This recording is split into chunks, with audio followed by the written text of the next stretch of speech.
Hello বন্ধুরা, আজকের গল্পটি খালাতো ভাইকে নিয়ে। তো চলো বন্ধুরা শুরু করি। আমি আর রাফি, আমাদের সম্পর্কটা হয়তো কারো চোখে খুব সাধারণ। খালাতো ভাই, ছেলেবেলার খেলার সাথী, একসাথে বড় হওয়া দুই মানুষ। কিন্তু আমার কাছে রাফি মানে ছোটবেলায় দুপুরবেলার গরমের শরবতের গ্লাসে ভাগাভাগি। মানবিমান করে দুদিন না কথা বললেও তৃতীয় দিন সে আমার সামনে এসে দাঁড়াত, এক মুঠো বোকা হাসি নিয়ে। রাফি আমার শৈশবের সব গল্প জানে আমি ভয় পেলে কিভাবে চোখ বন্ধ করে ওর হাত খুঁজি। জানে আমার কাঁধে ব্যথা হলে আমি তার গায়ের গন্ধে নিজেকে সান্ত্বনা দিই। তবুও ও আমাকে কখনো অন্য চোখে দেখেছে কি আমি জানি না, কিন্তু আমি জানি এখন যখন ও দূর থেকে তাকায় আমার বুক কাঁপে। আমি চোখ নামিয়ে ফেলি, কিন্তু মন চায় ওর দৃষ্টি যেন কিছুক্ষণ আর না সরিয়ে নেয়। গত সপ্তাহে রাফি দেশে ফিরেছে ৩ বছর পর। এই কদিনে ও যেন আরও পরিণত হয়ে গেছে। চোখে গভীরতা, গলায় ভারী সুর, আর হাঁটার মধ্যে এক অদ্ভুত নিশ্চয়তা। ও আমাকে দেখে বলল, আরিবা, তুই তো পুরো বদলে গেছিস। আমি হেসে বললাম, তুইও তো। কিন্তু আমি তো জানি আমি বদলাইনি। শুধু ওকে দেখার চোখটা বদলে গেছে। ওর হেসে তাকানো, মজা করে খোঁচানো, কিংবা রাতে ছাদে উঠে একসাথে আকাশ দেখা, সবই যেন হঠাৎ নতুন লাগে। আমি নিজেই নিজের মনের কাছে ধরা খাই। এই মানুষটাকে আমি খালাতো ভাই হিসেবে ভাবতে পারি না আর। এক সন্ধ্যার কথা, বাড়ির সবাই তখন নিচে রান্নাঘরে আর আমরা ছাদে। ও হঠাৎ বলল, তুই জানিস, তোকে ছাড়াও আমার সব স্মৃতি ফাঁকা ফাঁকা লাগে। তোর হাসি, ওটা আমার সবচেয়ে প্রিয়। কি আমি চুপ করেছিলাম।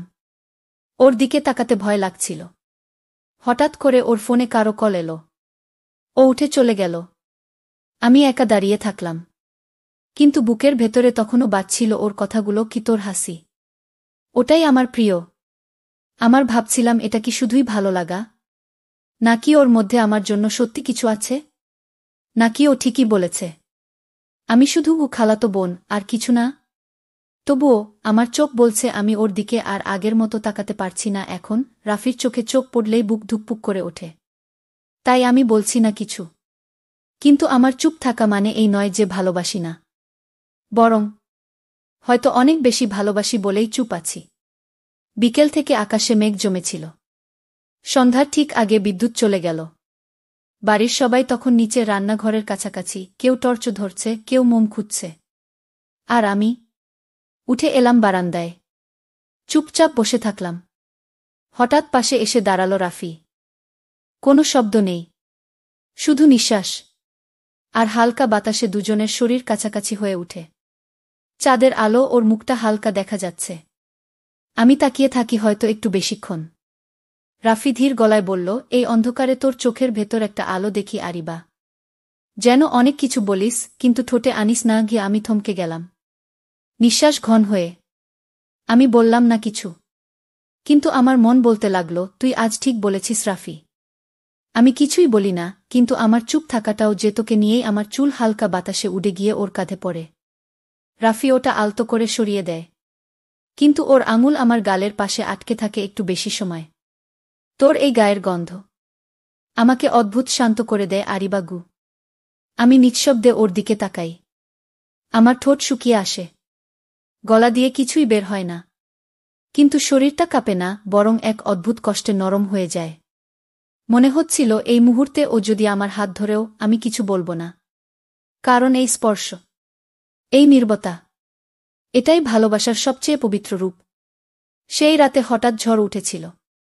আকাশ যেন কাঁদছিল অঝরে। বাড়ির চারদিক আধারে ঢাকা, বাতাসে জানালার পর্দা উড়ছিল। আমার ঘরের কাছে বৃষ্টির ফোঁটা পড়ছিল একটার পর একটা, একদম যেন মন কাঁদে যেমন, ঠিক তেমন। আমি ঘরের কোণে বসে বাইরে তাকাচ্ছিলাম। তখনই দরজায় ঠকঠক শব্দ। রাফি, চোখে জল, না বৃষ্টির ফোঁটা, বুঝে উঠতে পারিনি।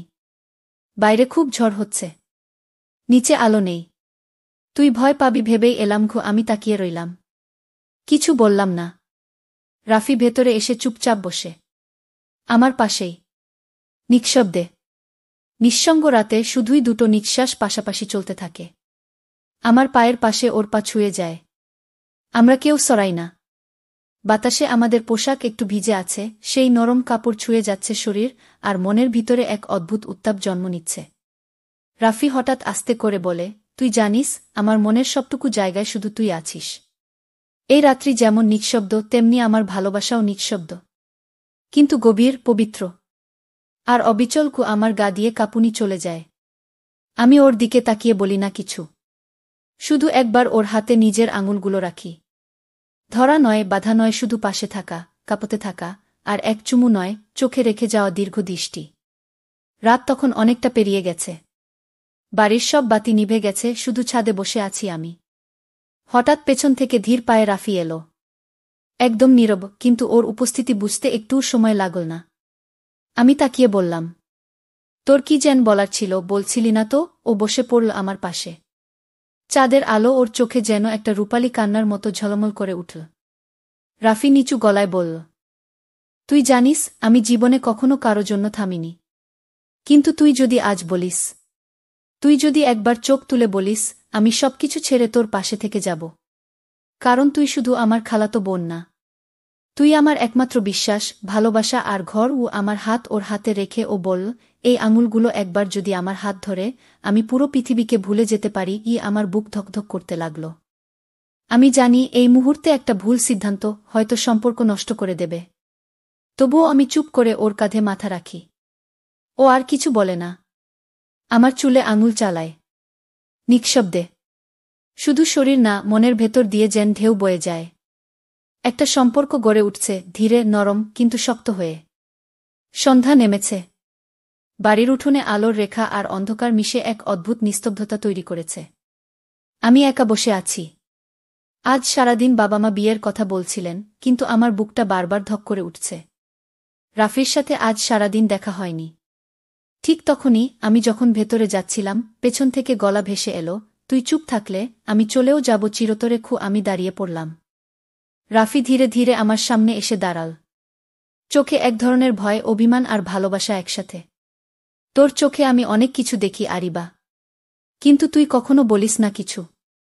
তুই একবার শুধু বল, তুই চাইস আমি থাকি, আমি যাব না। তুই বলিস না কিছু। তুই যদি আজও চুপ থাকিস, আমি সব ছেড়ে চলে যাব, একদম চলে যাব। আমার ঠোঁট শুকিয়ে আসে। আমি ওর চোখের দিকে তাকিয়ে আছি, কিন্তু মুখে কোনো শব্দ আসছে না।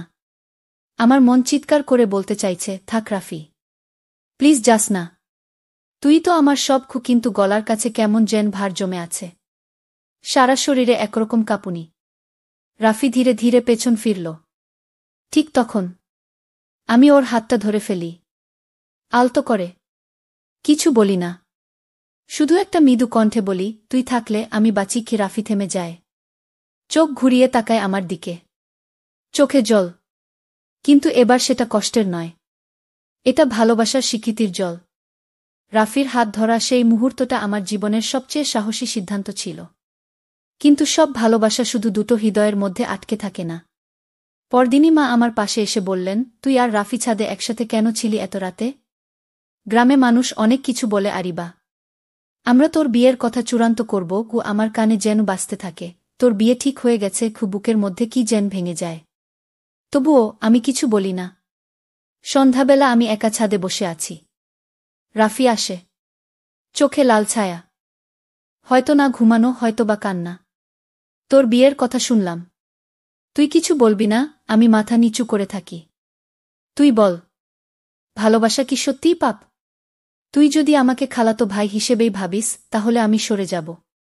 কিন্তু তুই যদি একবার চোখ তুলে বলিস, তুই আমার কিছু বেশি, তাহলে আমি এই সমাজের সমস্ত বাধা ভেঙে তোর পাশে দাঁড়াব। আমি ধীরে চোখ তুলে তাকাই।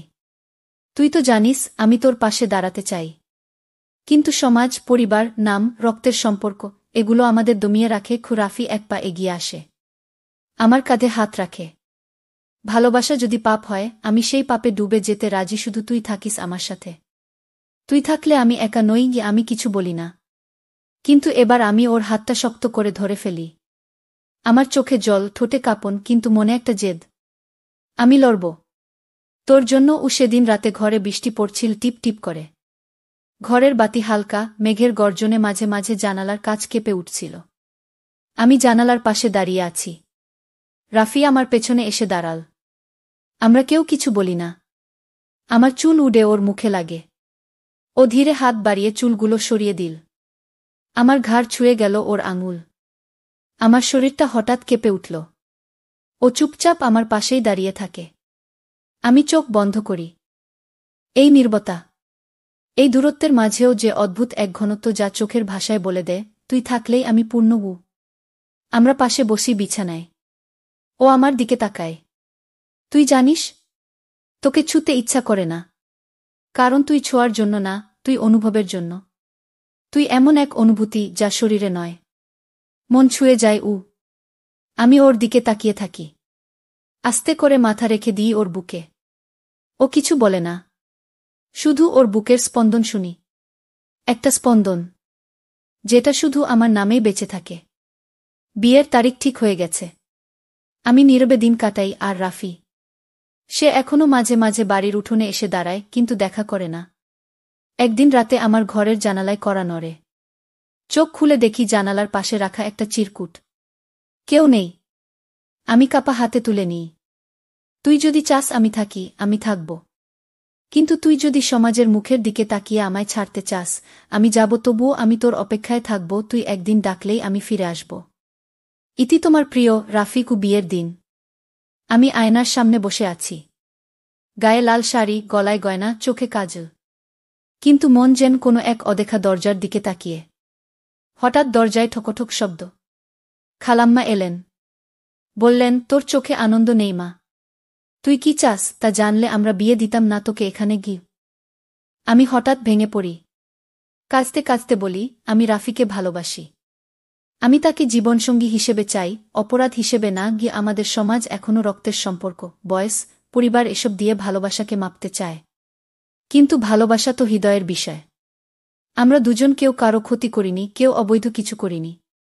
শুধু চুপচাপ সৎভাবে একে অপরকে অনুভব করেছি। আমরা শিখেছি ভালোবাসা মানে শরীর নয়, ভালোবাসা মানে এমন একজন যার জন্য তুমি নিজের সব ভয় ছেড়ে সাহসী হয়ে উঠো। ভালোবাসা কখনো সমাজকে চ্যালেঞ্জ করে, কখনো সম্পর্কের সংজ্ঞা বদলায়। কিন্তু ভালোবাসা যদি সত্য হয়, তাহলে তা আগলে রাখতে হয় সম্মানের মতো। চুপি চুপি অথচ অটল হয়ে আজ যদি কেউ এই গল্প শুনে ভালোবাসার গভীরতা বুঝতে পারে, তবে এটাই আমাদের গল্পের সার্থকতা। ভালোবাসা আর শরীর এক জিনিস নয়।